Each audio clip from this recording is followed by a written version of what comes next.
చందమామ కథ రట్టు లేకుండా. ఒక గ్రామంలో పేరు మోసిన ఒక పెద్ద జమీందారు ఉండేవాడు. ఆయనకి 3 కొడుకులు. వాళ్ళు పెద్దవారైనాక కూడా ఎంతో అన్యోన్యంగా ఉండేవాళ్ళు. ఒకరినొకరు ఎంతో గౌరవాభిమానాలతో చూసుకునేవారు. వారికి వంశ మర్యాద అనేది ప్రాణంతో సమానం. జమీందార్ గారి ఇంట 20 బంగారు లింగాలు ఉండేవి. అన్నదమ్ములు ఒకరి తర్వాత ఒకరుగా వాటికి రోజూ పూజ చేసుకునేవారు. ఇలా జరుగుతుండగా ఒకనాడు బంగారు లింగాలలో ఒకటి మాయమైంది. అది నిశ్చయంగా దొంగతనమే. దొంగ కూడా 3 అన్నదమ్ముల్లో ఒకరు అయి ఉండాలి కానీ పైవాళ్ళు రావడానికి ఏమాత్రం అవకాశం లేదు. కానీ ఆ 3లో ఎవరు దొంగ అని తేలినా మిగిలిన 2కి తీరని బాధే. ఆ సంగతి బయటపడితే వంశ గౌరవం దెబ్బతింటుంది. అంతకన్నా మరణమే మేలు. అందువల్ల ఈ ప్రమాదాలన్నీ తప్పాలంటే దొంగ ఎవరో తెలియకుండానే పోయిన బంగారు లింగం తిరిగి రావాలి. ఎలా? ఈ సమస్యతో ఆ అన్నదమ్ములు సతమతమయ్యారు. చివరకు పెద్దవాడు నగరంలో ఉండే న్యాయాధికారిని సలహా అడగడానికి బయలుదేరాడు. అతడి వెంటనే 2వాడును 3వాడు కూడా బయలుదేరారు. న్యాయాధికారి చాలా సూక్ష్మబుద్ధి కలవాడని చెప్పుకునేవారు. అన్నదమ్ములు 3 న్యాయాధికారి వద్దకు వెళ్ళి జరిగినదంతా చెప్పి, ఈ దొంగతనం రట్టు కావడం మాకు ఎంతమాత్రమూ ఇష్టం లేదు. దొంగ ఎవరో మాకు తెలియనవసరం కూడా లేదు. మీ తెలివితేటలన్నీ ఉపయోగించి మా లింగాన్ని మాకు తిరిగి ఇప్పించారంటే మా వంశ గౌరవం కాపాడి మాకు మహోపకారం చేసిన వారవుతారు అన్నారు. నాయన్లారా, మీ సమస్యను అర్థం చేసుకోవడానికే నా తెలివితేటలు చాలకుండా ఉన్నాయి.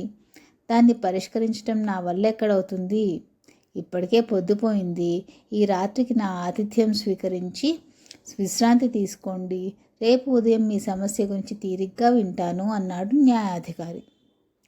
ఆయన లోపలికి వెళ్ళి వచ్చి జమీందారు కొడుకులతో, మీ పూజకు మా అమ్మాయి 20 బంగారు లింగాలను సిద్ధం చేస్తున్నది. మీ అలవాటు ప్రకారం పూజ చేసుకోండి. తర్వాత భోజనాలకు కూర్చుందాం అన్నాడు. ముందుగా పెద్దవాడు లింగార్చనకు వెళ్ళాడు. అర్చన చేసేటప్పుడు అతనికి 19 లింగాలే కనపడ్డాయి.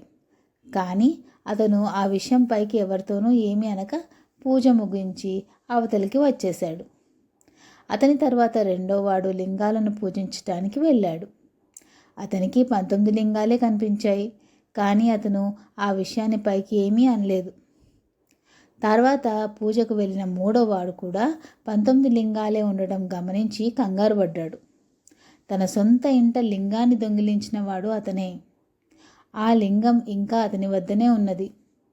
తన అన్నలు గనుక అతన్ని సోదా చేయకుండా వదిలారు. న్యాయాధికారి తన లింగం పోయిందని తనని సోదా చేయవచ్చు. అప్పుడు తాను ఇంటి వద్ద దొంగిలించిన లింగం కాస్త దొరికిపోతుంది. ఆ భయంతో అతను తన వద్ద ఉన్న లింగాన్ని ఆ 19 లింగాలతో కలిపి పూజ ముగించి ఏమీ ఎరగనట్టు యువతలికి వచ్చేశాడు. ఆ రాత్రి గడిచింది. మర్నాడు తెల్లవారుతూనే న్యాయాధికారి జమీందారు కొడుకులతో, అదృష్టవశాత్తున మీరు పోగొట్టుకున్న లింగం దొరికింది. ఇదిగో ఆ లింగం. కావలిస్తే గుర్తులు చూసుకోండి. దొంగ ఎవరని నన్ను అడగకండి, ఎందుకంటే నాకు ఆ విషయం సరిగ్గా తెలీదు అన్నాడు. జమీందారు కొడుకులు న్యాయాధికారి ఇచ్చిన లింగాన్ని పరిశీలనగా చూసుకున్నారు. అది తమ ఇంట ఉండిన లింగమే. వారు వచ్చిన పని విజయవంతంగా ముగిసింది. అన్నదమ్ములు 3 న్యాయాధికారికి తమ కృతజ్ఞత తెలుపుకొని ఇంటికి తిరిగి వెళ్ళిపోయారు. కథ సమాప్తం.